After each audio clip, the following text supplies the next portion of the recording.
Dövlət işçiləri üçün WhatsApp qadağası gündəm xəbər nefrində 21 aprel tarixli və bir məlumatı diqqətinizə çatdıracağıq. Belə ki, Avropada məlumat təhlükəsizliyi və kiberhücum riskləri səbəbindən WhatsApp və Signal dövlət işçiləri üçün qadağan edilib. Belə ki, Fransa və Almaniyanın rəhbərliyi elədiyi ölkələr həssas məlumatları qorumaq üçün bu tətbiqlər əvəzinə dövlət tərəfindən idarə olunan yerli mesajlaşma sistemlərinə keçirlər. Avropa hökumətləri dövlət qulluqçularının istifadə etdiyi mesajlaşma tətbiqləri ilə bağlı yeni addımlar atır və məlumata görə Fransa, Almaniya, Polşa, Niderland, Lüksemburq və Belçikada daxil olmaqla bir neçə ölkə Amerikada yerləşən WhatsApp və Signal tətbiqlərinin istifadəsini məhdudlaşdırmaq qərarına gəliblər və xəbərdə həmçinin bildirilir ki, bu ölkələr nəzarət etmədikləri mesajlaşma tətbiqlərindən imtina etməyə hədəfləyir və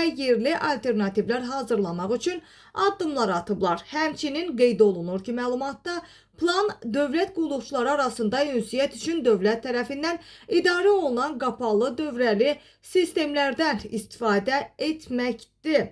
Avropa ölkələri və Avropa Birliyi qurumları bu addımı məlumatların təhlükəsizliyi və suverenliyi səbəbindən izah eləyirlər və bu səbəbdən bu addımı atdıqlarını bildirir və hakimiyyət orqanları həssas məlumatları qorumaq üçün xarici mənbələrdən əldə edilən tətbiqlərdən asılılığı azaltmağı hədəfləyir.